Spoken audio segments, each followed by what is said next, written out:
Welcome to our presentation of the Remote Travel App. The Remote Travel App is a combination of resources to aid travellers around remote areas of Australia. My name is Amy and I'll be taking you through testing results of the problem solution fit and market type, size and segments. I'll then hand over to Mitch before Jessica speaks.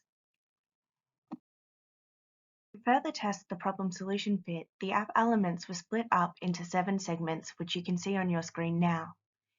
Individually testing these elements has been viewed as being critical due to this creating the niche positioning of the remote travel app within the industry. When the second round of testing was conducted, the results were found to be overwhelmingly positive, and those who were interviewed felt a need for each segment within the app. As such, it has been determined that all 7 elements shall be implemented. Travel was required to reach the interviewees for this section of testing, and as such, it must be noted that size was limited due to this. However, when combined with prior testing, the demand for these elements shows as being strong. A third round of testing was conducted of a remote business to assess the potential to diversify the app in the future to a multi-sided platform. Due to time constraints, 2 businesses were able to be interviewed, with the learning being that developing partnerships with small businesses would be of value to the remote travel app, as well as the small businesses which rely on remote travelers. Further testing will need to be undertaken. However, this is a positive sign for expansion in the future. When testing the potential market size for the remote travel app, it was found that the caravan and camping industry had seen record highs in the previous 2 years. Unlike many industries, the Caravan Industry Association of Australia suggests this is due to the global coronavirus pandemic preventing Australians from travelling internationally. 2021 resulted in 42,000 caravans being sold. The prior annual record was set half a decade ago in the 1970s. These caravans were put to use with 12.6 million trips taken that year, with 89% of those being to explore regional areas of Australia. Lengths of trips also had strong growth, with 50.6 million nights spent away from home by travellers. All of this managed to create an expenditure of $7.4 billion within the industry, an increase of 29%. The caravan industry suggests these patterns are continued to be expected well into the future. 4 customer segments have been identified. These include those identified as being young midlife, families, and older nomads, as well as the small businesses in the considered areas. Testing indicated a need for the app amongst each group, with small businesses differentiated as they benefit from advertising rather than use of the app. I'll now hand over to Mitch. Thank you, Amy. My name's Mitch and I'll be discussing the competitor strategy and technical feasibility of the remote travel app. I'd like to begin by discussing the blue ocean, red ocean theory. This refers to the level of demand and competition within a particular marketplace. A market with extensive competition and limited demand is categorized as red ocean, and blue ocean is a market space that has little or no competition. Whilst there are competitors that provide 1 or 2 elements identified in the remote travel app, this is a new innovative idea with very limited competition, placing the innovation firmly as a blue ocean market product. The application will remove the need for competitors, including services that they already offer, and provide customers with the convenience and accessibility of an all-in-one application.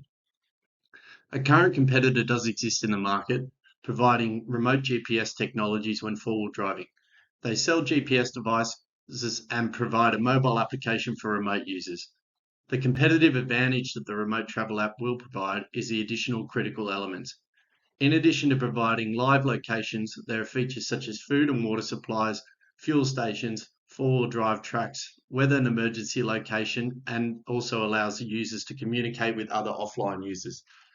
No other application or device currently provides these services, especially using an offline platform in remote areas.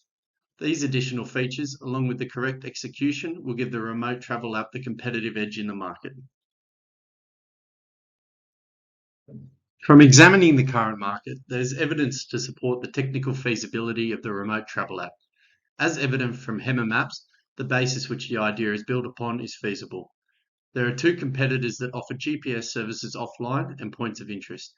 In saying this, there will be much more technology and substance built into the remote travel app. After discussions with the software developer, they confirmed the cost of developing the app would be substantial. There will need to be a large investment into ensuring the technology is developed to an extremely high standard. After a successful development and launch, there will be ongoing costs. These costs are to ensure the application is maintained correctly, with the technology being consistent and have necessary updates when required. Should the application have any issues, there will be a team of individuals with the ability to rectify these issues efficiently for users. Overall, this is a solution the Remote Travel app has identified due to a gap in the market and is technically feasible and viable. I'm going to hand over to Jessica to present the channels and financials for the Remote Travel app.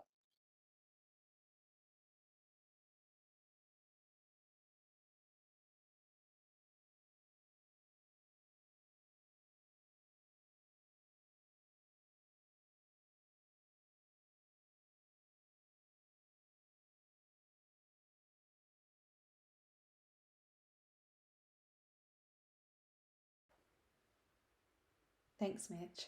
As mentioned, my name is Jess, and I will be discussing the channels, customer relationships, key partners, and a financial overview for the Remote Travel app.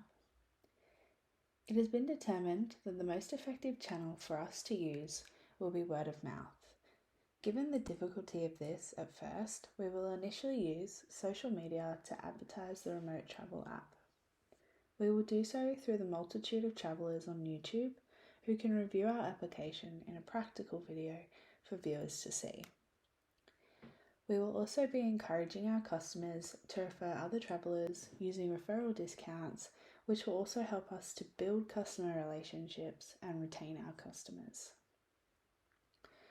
Partnering with the remote township councils and small businesses gives our company a competitive advantage as it allows our application to be promoted in our target areas, as well as drawing customers to the remote towns to increase tourism and business. Another key partner for us will be the customers themselves, as we determined that we would be able to use the customers for reviewing four-wheel drive tracks, accommodation, and towns, which eliminates the need for us to have employees check these and report the conditions on the application.